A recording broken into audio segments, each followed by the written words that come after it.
રાજ્યની કાયદો અને વ્યવસ્થાને લઈને અનેક સવાલો ઉભા થઈ રહ્યા છે. માત્ર સ્માર્ટ સિટી જ નહીં, પરંતુ રાજ્યના જે ગ્રામ્ય વિસ્તારો છે ત્યાં પણ એવી ઘટનાઓ બને છે કે ત્યારે લાગે કે કાયદો અને વ્યવસ્થા કથળતી સ્થિતિમાં છે. એમાં પણ છેલ્લા ઘણા સમયથી અમરેલી સતત ચર્ચામાં રહ્યું છે. એ પછી પાટીદાર દીકરી પાયલ ગોટી હોય કે રક્ષકના નામે ભક્ષક બનેલા એ પોલીસ કર્મચારી, અને તાજેતરમાં જ યુવતી પર થયેલ ઘાતક હુમલાની ઘટના કેમ ન હોય. દરેક ઘટનામાં કાયદો અને વ્યવસ્થાને ટાંકી અનેક સવાલો થઈ રહ્યા છે. ત્યારે પાયલ ગોટીને લઈને પાટીદાર અગ્રણી પરસોત્તમ પીપળિયાએ તેમના સોશિયલ મીડિયા એકાઉન્ટ પરથી એક પોસ્ટ કરી છે, જે ચર્ચાનો વિષય બની છે. નમસ્કાર, BS9 TV ન્યૂઝમાં આપની સાથે હું ભગવતી વિશાવડિયા.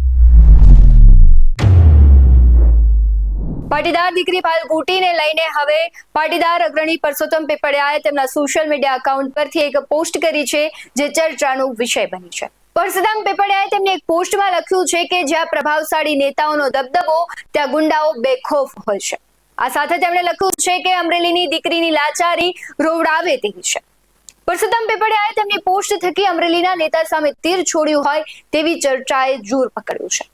પરસોત્તમ પીપળિયાની આ પોસ્ટ બાદ ફરી એક વખત રાજકારણ ગરમાયું છે, કારણ કે પરસોત્તમ પીપળિયાએ પોતાની પોસ્ટ થકી અમરેલીના મોટા નેતાઓ પર આડકતરી રીતે કટાક્ષ કર્યો હોય તેવી ચર્ચા વેગવંતી થઈ છે. નોંધનીય બાબત છે કે અમરેલી લેટર કાંડમાં પીડિતા પાટીદાર યુવતી પાયલ ગોટી દ્વારા ન્યાય માટે લડત લડવામાં આવી રહી છે. આ દરમિયાન અનેક નેતાઓ દ્વારા પાયલ ગોટી સાથે મુલાકાત કરવામાં આવી, તેની લડાઈમાં સાથ આપવાના વાયદાઓ કરવામાં આવ્યા, પરંતુ હજુ સુધી પાયલ ગોટીને ન્યાય નથી મળ્યો. આથી નેતાઓ દ્વારા પાયલ ગોટીના નામે માત્ર રાજકીય રોટલા શેકવામાં આવ્યા હોય તેવા આક્ષેપો થઈ રહ્યા છે. ન માત્ર પાટીદાર દીકરી પાયલ ગોટી, અનેક એવી દીકરીઓ છે જેને ન્યાય નથી મળતો.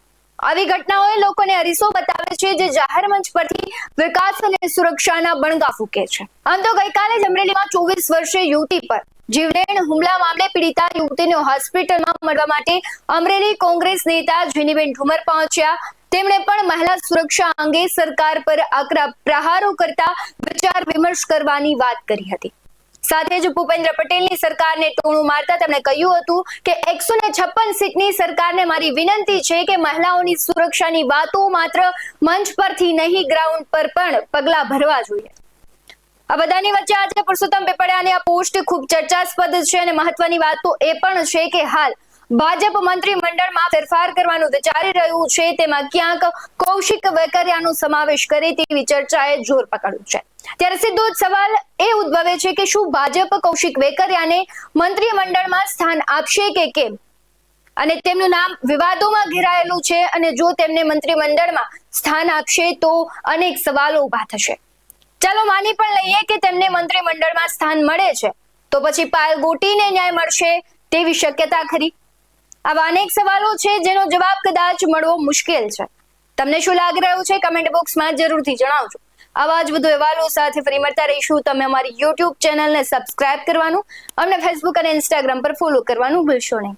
બાકી અવનવી અપડેટ્સ મેળવવા માટે આપ જોતા રહો BS9 TV ન્યૂઝ. નમસ્કાર.